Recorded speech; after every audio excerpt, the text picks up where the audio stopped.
Bismillahirrohmanirrohim. Assalomu alaykum hurmatli o'quvchilar. Bugun sizlar bilan Ustoz ko'makchi metodik markazi tomonidan ishlab chiqilgan 4 qismdan iborat 2-sinf matematika kitobining 4-qismidan 11-mavzu 59-darsimizni boshlaymiz.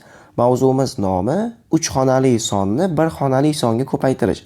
Hurmatli o'quvchilar, bugungi darsimizga e'tiborli bo'ling. Sababi 3 xonali sonni 1 xonali songa qanday ko'paytirish kerakligini batafsil sizga o'rgataman. Demak, buni bir misol orqali tushunamiz. Masalan, 328 ko'paytiruv 3. 328 ni 3 ga ko'paytirish uchun nima qilishimiz kerak? Dastlab 328 ni xona birliklariga ajratib olamiz. Ya'ni bu yerda 3 yuzlar xonasida turibdi. Ya'ni bu yerda turgan 3 bizda 300 sonini anglatadi. Va o'nlar xonasida turgan 2 esa bu bizda 20 sonini anglatadi. Demak, buni mana 20 ko'rinishda yozamiz va 8 ni esa alohida mana 8 ko'rinishda yozib olamiz. Va bularni mana ajratib oldik. Endi 3 ga ko'paytirishimiz kerak. 3 ni har bittasiga alohida ko'paytirib chiqamiz. Dastlab mana 300 ga ko'paytiramiz 3 ni. 300 ga 3 ni ko'paytirganda nima qilar edik? Nollarni xayolan olib turar edik. Mana 2 ta nolni xayolan olib turibman. Endi 3 ga 3 ni ko'paytirsam 9 hosil bo'ladi. Va olib turgan 2 ta nolimni natijaning o'ng tarafiga yozib qo'yardim. Demak, natijamiz 900 ga teng bo'lib qolar ekan. Endi esa 20 ni ko'paytirib olamiz 3 ga. 20 ni 3 ga ko'paytiradigan bo'lsak, natijamiz 60 ga teng bo'lib qoladi. Endi esa 8 ni ko'paytiramiz 3 ga. 8 ni 3 ga ko'paytiradigan bo'lsak, 24 hosil bo'lib qoladi. Endi hosil bo'lgan natijalarni qo'shib chiqamiz. 900 qo'shuv 60 qo'shuv 24. Hammasini qo'shib chiqadigan bo'lsak, natijamiz bizda 984 ga teng bo'lib qolar ekan. Endi mana shu misolni yana bir boshqa usulda ishlashimiz mumkin. Ya'ni ustun shaklda ko'paytirib olishimiz mumkin. Mana 328 ko'paytiruv 3. Demak, bu yerda birinchi qilinadigan ishimiz uni to'g'ri yozib olish. Dastlab mana 328 ni yozib oldik va ko'paytirilayotgan 3 ni esa birlar xonasidagi 8 ning ostidan yozib olamiz. Mana.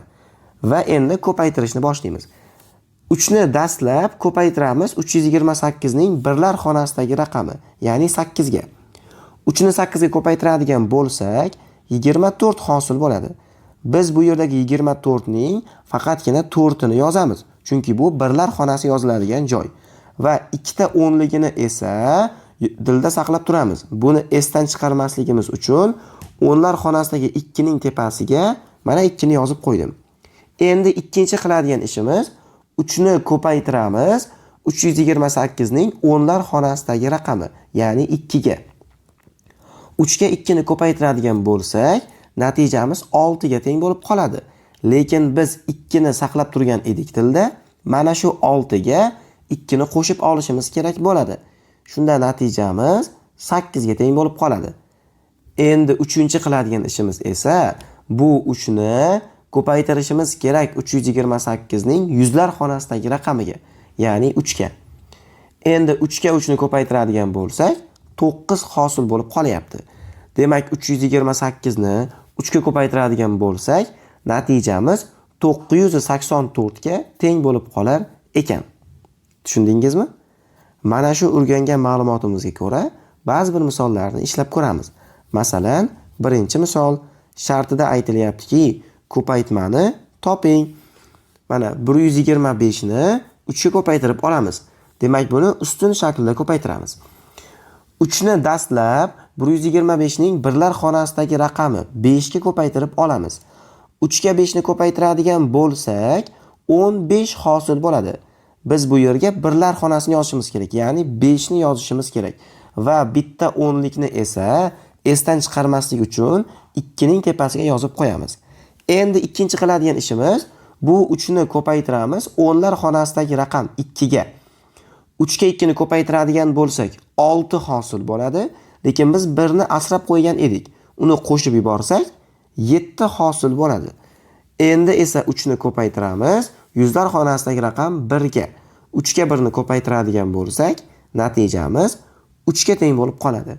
Demak, 125 ni 3 ga ko'paytiradigan bo'lsak, umumiy natijamiz 375 ga teng bo'lib qolar ekan. Endi e'tiboringizni keyingi masalaga qarating. 3-masala.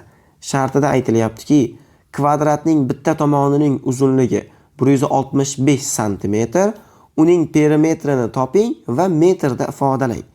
Demak, kvadratning perimetrini topish uchun nima qilishimiz kerak edi? O'zi perimetr nima, hurmatli o'quvchilar? Eslab olamiz. Ha, perimetr degani bu ushbu shaklning barcha tomonlari uzunliklari yig'indisi edi. Demak, bu kvadrat bo'lsa, uning 4 ta tomoni bor va 4 ta tomoni ham bir-biriga teng. Ya'ni 165 cm dan uning perimetrini topish uchun mana shu 4 ta tomonini qo'shib chiqishimiz kerak.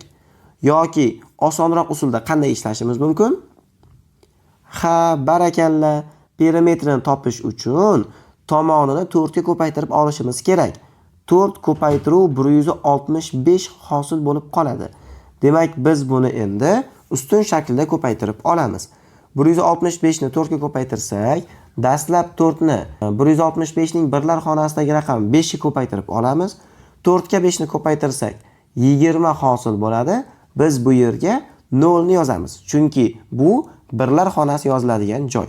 Va ikkita o'nlikni esa esimizdan chiqmasligi uchun 6 ning tepasiga yozib qo'yamiz. Endi esa 4 ni 165 ning o'nlar xonasidagi raqam, ya'ni 6 ga ko'paytirib olamiz. 4 ga 6 ni ko'paytiradigan bo'lsak, 24 hosil bo'ladi. Ikkita o'nlikni qo'shadigan bo'lsak esa 26 hosil bo'ladi. Va bizda yana 2 ortib qolyapti. Uni esdan chiqarmaslik uchun 1 ning tepasiga yozib qo'yamiz. Endi 4 ni 165 ning yuzlar xonasidagi raqam 1 ga ko'paytirib olamiz. 4 ga 1 ni ko'paytirsak 4 hosil bo'ladi. 2 ni qo'shadigan bo'lsak esa 6 hosil bo'lib qoladi. Demak, javobimiz 660 ga teng bo'lib qolar ekan. Bizda masala shartida aytilgan ediki, buni metr va santimetrlarda ifodalang degan edi. 660 cm bizda 600 cm qo'shuv 60 cm qilib yozsak bo'ladi. Sababi bizda 600 cm 6 metrni hosil qiladi. 60 cm esa ortib qoladi. Demak, natijamiz 6 metr u 60 cm ga teng bo'lib qolar ekan. Tushundingizmi? Shuning bilan bugungi darsimiz o'z nihoyasiga yetdi. Keyingi darslarda ko'rishguncha, xayr, salomat bo'ling.